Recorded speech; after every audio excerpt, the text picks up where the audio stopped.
کام نہ آ سکیں. وہ نظریات جو پاکستان کے ممبر پہ پیش ہوتے ہیں آج کل کہ امام زمانہ تلوار چلائیں گے، علی کا بیٹا ہے، بڑا بہادر ہے، تلوار چلائے گا اور ہم بیٹھ کے تماشا دیکھیں گے.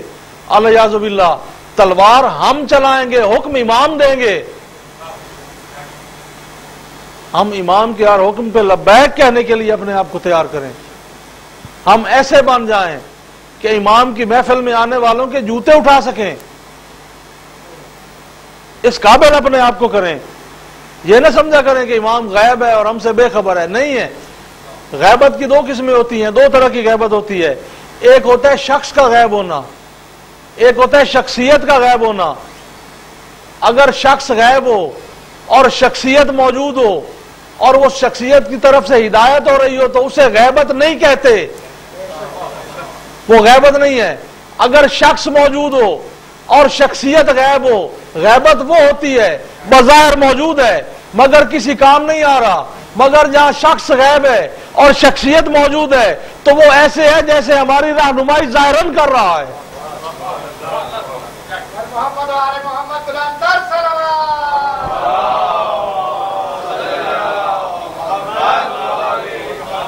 امام کی غیبت کے ایام میں امام پردہ غیبت میں بیٹھ کے روتے ہیں. کربلا والوں کے لیے ہر دشمن اہل بیت سے انتقام لینا ہے. اس انتقام کے لیے مولا آہوزاری کرتے ہیں، بارگاہ خداوندی میں درخواست کرتے ہیں کہ مجھے اذن جہاد دے. اور جب امام آئے کہیں ایسا نہ ہو کہ ہم کہیں مولا ہم تو آپ کا ساتھ نہیں دے سکتے. ہمیں اپنے آپ کو اس قدر تیار کرنا ہے، اس طرح غیبت امام میں اس مقام پہ لے کے آنا ہے کہ جب امام تشریف لائیں وہ جو ڈیوٹی ہمارے ذمہ لگا دیں گے ہم اس قابل ہوں کہ دل سے وہ پوری طرح سر انجام دے سکیں.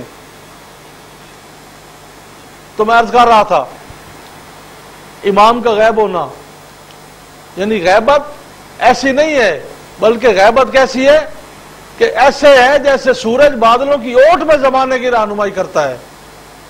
اسی طرح ہمارا امام پردہ غیبت میں رہ کے ہمارے لیے رہنما بھی ہے، ہمارے لیے شفیق ہادی بھی ہے، ہمارے لیے مصلح بھی ہے، ہمارے لیے مددگار بھی ہے، ہمارا مونس و غمخار بھی ہے. اور ہمارا بھی یہ فرض ہے کہ ہم اپنے امام سے متوسل ہوں، اپنے امام کے قریب ہونے کی کوشش کریں، امام سے قرب حاصل کریں. تو میں عرض کر رہا تھا کہ آج کی شب جو ہے ولادت امام کی شب ہے. آج امام کی عمر 1176 برس ہو گئی. کتنی ہو گئی؟ 1176 برس کے ہو گیا امام. یہ کوئی اتنی لمبی عمر نہیں ہے. یہ بھی اعتراض کرتے ہیں معترض کہ اتنی لمبی عمر کیسی ہو سکتی ہے، اتنی لمبی عمر کو کیسے پا سکتا ہے. تو آئیے تاریخ کا مطالعہ کریں. طبعی طور پہ اتنی بڑی بڑی عمریں لوگوں نے پائی ہیں، اتنی لمبی عمریں پائی ہیں. حضرت لقمان نے 3500 سال عمر پائی ہے، 3500 سال. حضرت نوح نے 2500 سال عمر پائی ہے. اوج بن اونق نے غیر معصوم تھا، عام آدمی تھا، 2300 سال عمر پائی ہے. اسی طرح یعنی ہزاروں کے حساب سے لوگ عمر پاتے رہے ہیں. جتنی طویل زندگی اللہ جس کو جب تک چاہتا ہے زندہ رکھنا اللہ اسے زندہ رکھتا ہے. جو شخص امام زمانہ کی طول عمر پہ اعتراض کرتا ہے وہ دراصل امام زمانہ کی طول عمر پہ اعتراض نہیں کرتا بلکہ وہ قدرت خداوندی کا انکار کرتا ہے. کیونکہ اللہ کی قدرت میں ہے، جس کو جب تک چاہتا ہے زندہ رکھتا ہے، جب تک چاہتا ہے اس سے کام لیتا ہے. کیا اللہ کی قدرت میں نہیں ہے؟ جیسے میں نے عرض کیا کہ طبعی عمریں اتنی لمبی پائی ہیں لوگوں نے. ابھی تو میرے امام کی عمر ہی کیا ہے، جب تشریف لائیں گے 40 سالہ جوان ہوں گے، 40 سالہ جوان ہوں گے. جب کعبۃ اللہ میں آئیں گے کعبۃ اللہ کی دیوار کے ساتھ اوٹ لگا کے کھڑے ہوں گے. اور جو میں نے آیت آپ کی خدمت میں عرض کی سورہ ہود کی آیت ہے، آیت نمبر 86. ارشاد ہوتا ہے کہ بقیت اللہ خیر لکم ان کنتم مومنین. اللہ کا باقی رکھا ہوا تمہارے لیے بہتر ہے اگر تم صاحب ایمان ہو. تو اللہ کا باقی رکھا ہوا تمہارے لیے بہتر ہے اگر تم صاحب قرآن کہہ رہا ہے، میں نہیں کہہ رہا. اگر تم صاحب ایمان ہو تو یہی آیت جب مولا کعبے کی دیوار کے ساتھ آ کے کھڑے ہوں گے، مولا فرمائیں گے انا حجت اللہ ہے وانا بقیت اللہ، اللہ کی حجت میں ہوں اور اللہ کا باقی رکھا ہوا میں ہوں۔ اس وقت جبرائیل صدا دیں گے، جبرائیل صدا دیں گے کہ آؤ لوگو، اللہ کی آخری حجت کا ظہور ہو گیا ہے۔ حضرت کے سر پہ بادل نے سایہ کیا ہوا ہوگا، اور ہر زمانے کی جو حجت خدا آتی ہے وہ اپنے ساتھ معجزہ لے کے آتی ہے۔ جو بھی حجت خدا ہے اپنے ساتھ وقت کے مطابق معجزہ لے کے آئے ہیں۔ حضرت موسیٰ کے زمانے میں جادوگروں کا زور تھا، حضرت موسیٰ عصا لے کے آئے جو جادو کا توڑ کرتا تھا۔ حضرت عیسیٰ کے زمانے میں حکیموں کی بڑی دھوم تھی حکمت کی، حضرت عیسیٰ ید بیضہ لے کے آئے جس سے لوگوں کا علاج کرتے تھے، مردوں تک کو زندہ کر دیتے تھے، جس زمانے کا معجزہ تھا۔ ہمارے نبی کے زمانے میں دو چیزیں بڑی عروج پہ تھیں۔ عرب جو ہیں وہ شاعری میں اور کلام میں اپنا ثانی نہیں رکھتے تھے، اور بہادری میں، تیغ زنی میں دنیا میں بے مثال تھے۔ تو پیغمبر اسلام ان دونوں کے جواب میں دو معجزے لے کے آئے، ادیبوں کے جواب میں قرآن لے کے آئے، اور شجاعوں کے جواب میں علی لے کے آئے۔ اسی طرح جب میرے زمانے کا امام آئے گا، زمانے کا وارث آئے گا، اب آپ کے زمانے میں جن چیزوں کا جو اس وقت کن چیزوں کا روز ہے، کمیونیکیشن کا، ہر بندے کے ہاتھ میں موبائل ہے، کمیونیکیشن عام ہے، پتہ نہیں چلتا، کمیونیکیشن اپنے عروج پہ ہے۔ اور دوسرا، سواری جو ہے اتنی تیز ہو گئی ہے، سپیڈ اتنی تیز ہے کہ جو مہینوں کے سفر تھے ابھی گھنٹوں میں طے ہو رہے ہیں، گھنٹوں میں طے ہو رہے ہیں۔ ہمارے امام جب آئیں گے وہ ان چیزوں کو عاجز کرتے ہوئے اس کے مطابق معجزہ لے کے آئیں گے۔ جب کعبۃ اللہ کی چھت پہ آ کے اذان دیں گے، دنیا کا ہر شخص بغیر سپیکر کے سنے گا، اور جب مومن صدق کے دل سے ارادہ کرے گا مولا کی خدمت میں کعبے پہنچ جاؤں، اتنی کمیونیکیشن تیز ہو جائے گی کہ ایک قدم اٹھائے گا دوسرا قدم بیت الحرم میں ہوگا۔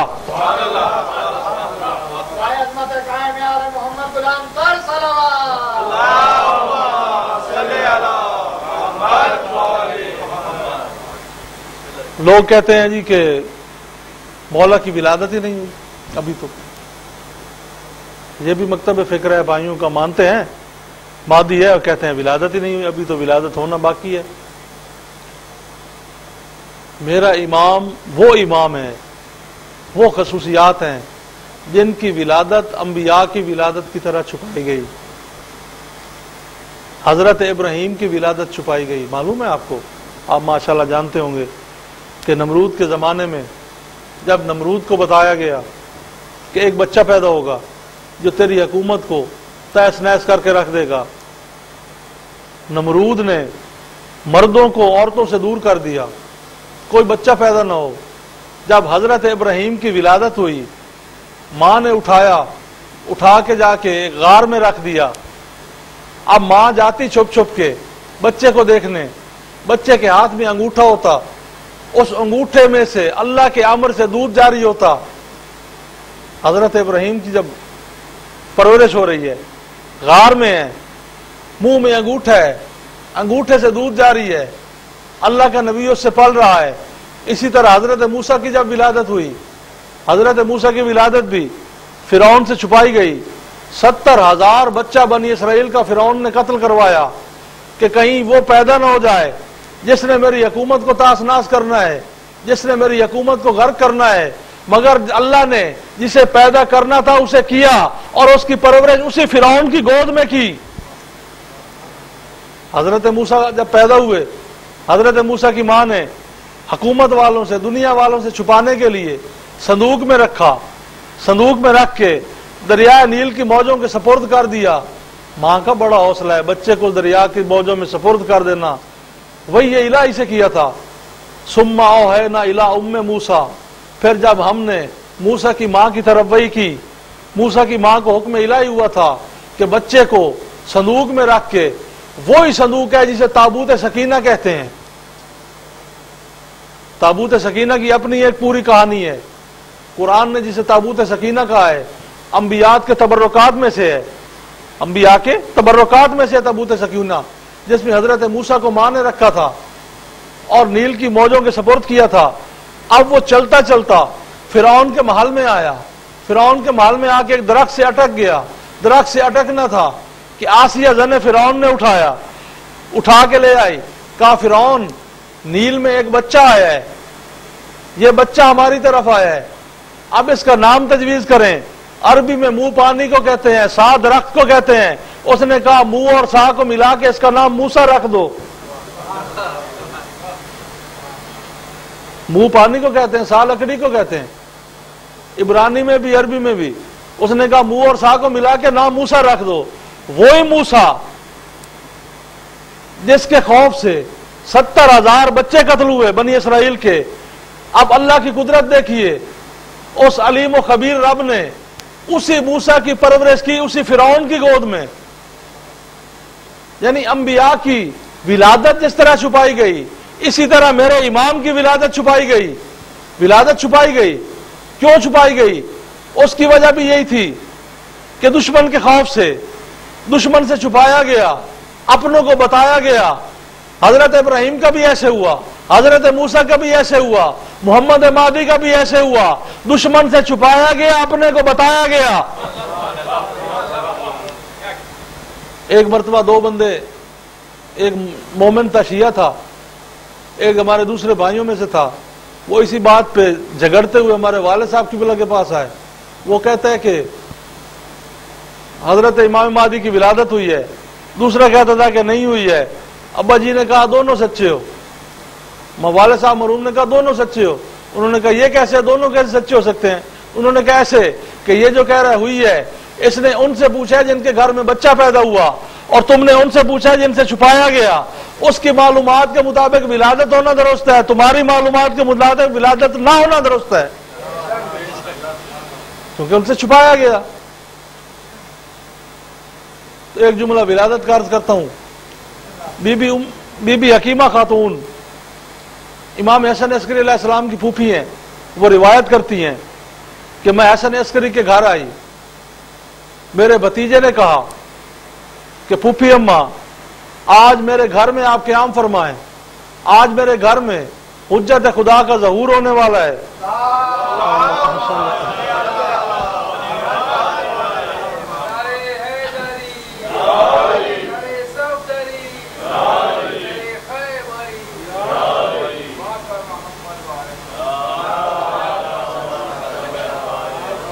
بارے دیگر صلوات۔